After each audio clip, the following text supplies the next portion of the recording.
everybody. Welcome back. It's time for today's first guest. Now, he's an author, and he wrote this book. It's called Before the Glory. Please welcome Billy Staples. Billy, welcome, buddy. Now, let's talk about Before the Glory. What is this all about? It's an idea, actually, from being involved with different athletes' lives when I was a kid. And then you go to college, you get your degree. I became a school teacher in the middle of the projects, but it was hard to figure out how to get kids to read when there's so many other things going on.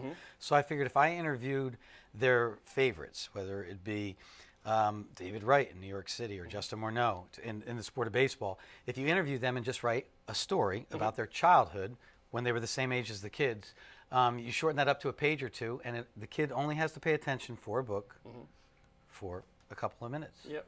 And so this stuff became very popular, and now you're writing books. Yeah, and let me crazy. ask you, you said you've worked with these players actually as a child, and how did this happen? When I was a little boy in the mid-1970s, I went to the ballpark like a fan to get a signature. It was Old Timers Day at Yankee Stadium. And I just went up to DiMaggio because I knew about DiMaggio. And he had a group of people around him. He was walking into the stadium, and he said, okay, follow me, kid. And I had my ticket in my pocket, these little cut-off shorts. And I went through the double glass doors, but he didn't know I was following behind him. And I still was too nervous to ask him. Then all the people subsided. I looked at security and nodded my head.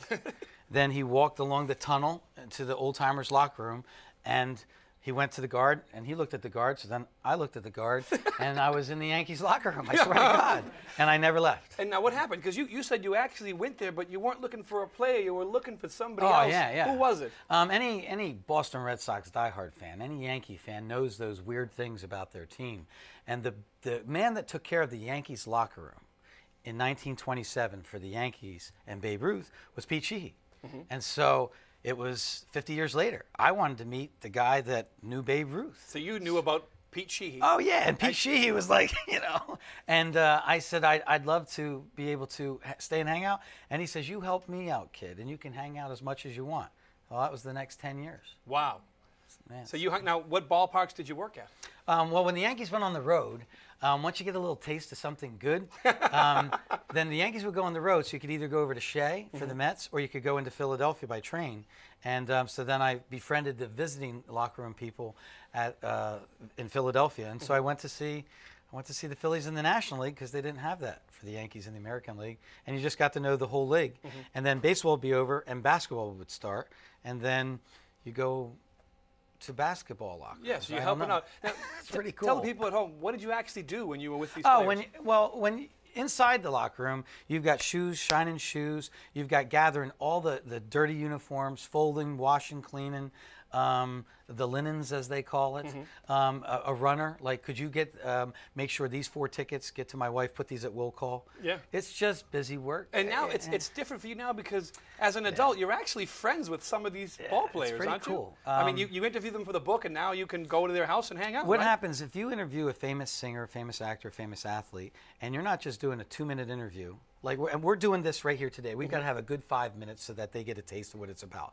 But if you do for 2 hours, and then I got to meet with you in 2 weeks to go over it, we start to have a friendship. And by the time your chapter's over, it's just your childhood. So it's your mom, your dad, paper routes, your first girlfriend, whatever it is. You start to get to know each other. And if you have the subject edit your work, then that puts you at a different level. And you're right, Steve. I've ended up being friends with a whole bunch of ball players and earning their trust, which is really, really important. That's fantastic. Where can people find the book? Can they look online for it? I love it everywhere. Everywhere. Barnes & Noble, Borders. It doesn't matter what bookstore. Of course, the most popular site for anybody with a computer is Amazon.com. And because of shows like this in New York and Philly and Minnesota, we hit number 10. So that's thank fantastic. Goodness the people that watch actually go to the computer and are interested and end up buying and reading a few pages. It's great to have you here. Before we go, isn't there another book you're working on? You and I met during the World Series, and our energy took us to each other when we were doing our work. And I wrote a piece once a week for 8 papers, so my column was syndicated. And those were a lot about Phillies and Yankees. Last year in the World Series, the Phillies ended up playing the Yankees. I wrote all season long about the personal lives of the Phillies and the Yankees. A publisher picked it up, and in 3 weeks, Billy Ball, the Phillies and Yankees, rode to the World Series. will come out. So it's pretty cool. I hope Another to see you at the book. I want to see you at the World Series. Yeah, I'll again. try to get to the World Series again, and you can come back and promote your next book. How's that? Do whatever you Ladies want. and gentlemen, Billy Staples, Before the Glory. We'll be right back right after this. Billy, thanks, man. Good stuff. Good. Thanks, stuff. buddy. Stick around. We're going to take some pictures of you. Yeah, do whatever you want.